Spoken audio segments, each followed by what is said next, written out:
Ok, nous connaissons tous les ovnis, mais est-ce que vous connaissez les OSNI?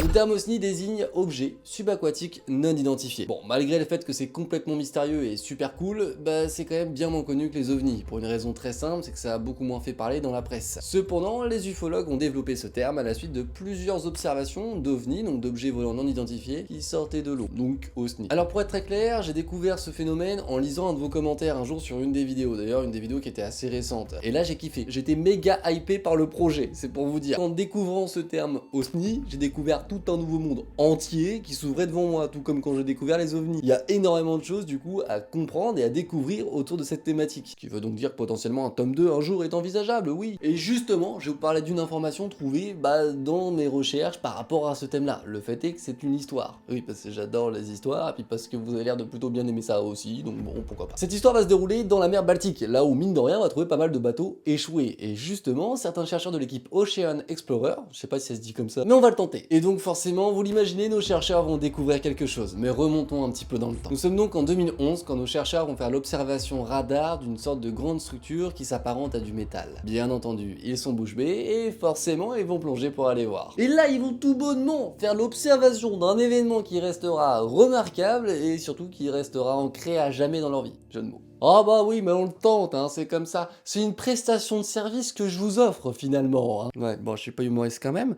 Et du coup, je vais vous citer l'une des déclarations d'un de ces plongeurs. Tout ce qui est électrique et le téléphone satellite LE a cessé de fonctionner quand nous étions au-dessus de l'objet.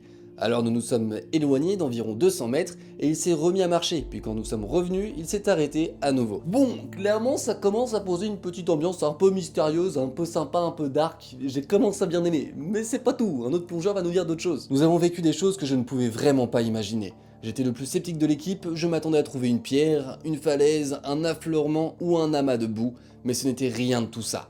Donc pour moi, ça a été une expérience unique. Les chercheurs expliquent trouver une sorte de rampe d'accès et tout un tas de structures autour qui ne sembleraient pas du tout ressembler à un bateau et qui d'ailleurs ne pourraient pas être sur un bateau. Le fait est qu'ils vont faire des prélèvements de pierre du coup sur le lieu et essayer de prendre quelques photos. Mais rappelez-vous, il y a des sortes d'interférences électriques et leur matériel se trouve obligatoirement impacté. Oui, on va pas y échapper. Donc ils vont prendre quelques photos, oui, mais en basse définition. Voici donc l'image qu'ils ont pu réussir à prendre. Si vous avez l'œil, on dirait le Faucon Millenium dans Star Wars. C'est très mystérieux, très bizarre, et notamment le fait que ça puisse émettre des choses. Alors est-ce que c'est vraiment une technologie alien qui aurait coulé et qui émettrait toujours aujourd'hui des rayonnements empêchant les appareils électriques de fonctionner à sa surface? Alors vous le sentez venir, moi j'ai envie de vous dire oui, c'est vrai, c'est ça, etc. Mais le fait est que non. On a un professeur à l'université de Stockholm, qui du coup enseigne là-bas, c'est son boulot, qui va aussi analyser, vu qu'il est aussi chercheur, les échantillons prélevés par Ocean X. Et là il va nous faire la conclusion suivante. Ce qui a été généreusement ignoré par l'équipe d'Ocean X, c'est que la plupart des échantillons qui ont été remontés sont des granites, des gneiss et des grès.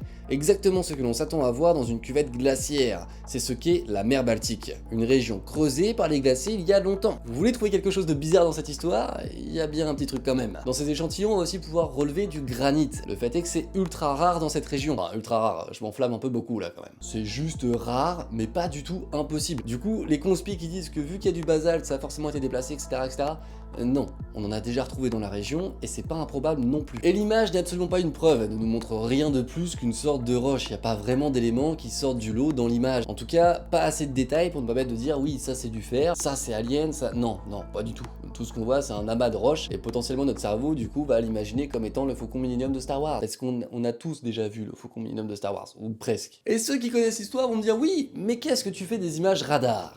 Eh bien là aussi, il y a un petit hic. D'autres entreprises de recherche océanique vont décrire le matériel d'Ocean X, notamment leur radar, comme étant trompeur, parce qu'il comporte plusieurs failles, et donc aurait déjà trompé plusieurs observations faites avec ce radar en mer. Moi, je suis pas spécialiste, d'accord? Je suis pas océanographe, je suis pas du tout spécialisé dans ce qui est subaquatique, ni même ce qui est aquatique de manière générale. Mon truc c'est plus là-haut. Du coup, je me permettrai pas de faire une conclusion là-dessus, parce que je suis pas assez calé pour. Mais c'est quand même à prendre en compte, donc ne le jetez pas à la poubelle et faites-en un élément de réflexion. Mais il y a plein d'observations autour du sujet et c'est pour ça qu'il est aussi intéressant et qu'on peut en parler des heures, notamment une en France. Ouais, elle est exceptionnelle. C'est le 1er août 1962 à 23h. 3 pêcheurs vont faire l'observation du coup d'un OSNI qui va survoler au-dessus de l'eau de manière vraiment à très basse altitude et assez rapidement. Et là, ils vont remarquer un truc de ouf, c'est que l'eau autour se met à bouillir. Et là, nos trois pêcheurs vont relativiser, c'est-à-dire que c'est certainement un sous-marin dans le coin qui fait des trucs bizarres, ils savent pas trop. Jusqu'au moment où il y a une douzaine d'hommes grenouilles qui sortent de l'OSNI, d'accord, qui volent comme ça, hein, à côté de l'OSNI. Il y en a un qui fait coucou, il remonte dans l'objet et il se barre. Là, nos pêcheurs, toujours avec l'œil grand ouvert, hein, bien entendu, ils vont observer les lumières du vaisseau clignoter et puis se dissiper dans le ciel parce qu'ils montent très très haut, très très vite. Voilà, c'est à peu près tout, quoi. Ils voient un vaisseau s'effacer dans le ciel. Un vaisseau d'hommes grenouilles.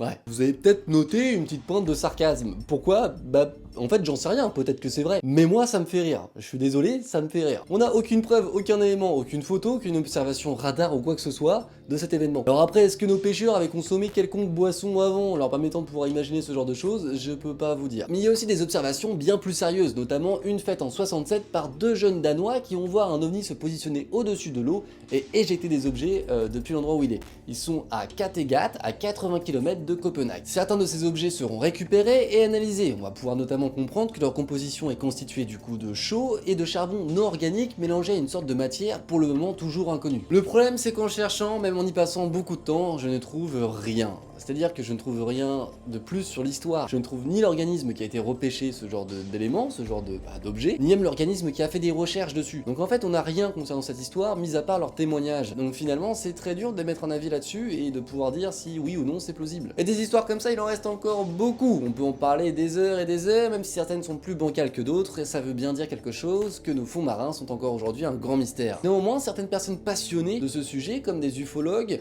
vont pouvoir émettre des théories concernant ces objets, ces OSNI observés. Pour eux notamment, il ne serait pas improbable qu'une forme de vie plus intelligente abrite nos fonds marins et y reste cachée en attendant je ne sais quoi, tout comme les Atlantes par exemple, en ayant constitué une sorte de civilisation sous l'eau. Voilà. Dans nos fonds marins les plus bas. Et d'autres expliquent que nos océans seraient des sortes de stations-service pour les aliens qui viendraient déposer leur vaisseau, faire le plein, puis repartir.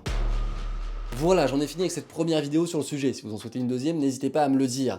Le fait est qu'il y a encore beaucoup de choses à étudier et à débunker autour de tout ça, notamment les deux théories faites par les passionnés. Bah, c'est des théories faites par des passionnés, tout comme dans l'ufologie, on va imaginer des choses et essayer de rêver. Ça veut en aucun cas dire que c'est la vérité ou que ça se base sur des faits. Et c'est là tout le problème. Je parle bien entendu de faits avérés et prouvés. Ça se base sur des spéculations. Et là, il y a une grosse différence qui est quand même très importante à noter. Ne croyez pas tout et n'importe quoi et essayez d'avoir des preuves pour pouvoir émettre un jugement. Ce que je vous invite à faire au vu du peu d'éléments qu'on puisse avoir, c'est simplement de considérer tout ça comme une belle légende et un beau mythe. C'est tout, rien de plus finalement. Mais encore une fois, ce n'est que mon avis et je vous invite à penser ce que vous voulez et d'ailleurs à nous l'expliquer en commentaire. Et puis je vous remercie d'avoir regardé la vidéo, je vous dis à la semaine prochaine, ciao tout le monde, bye.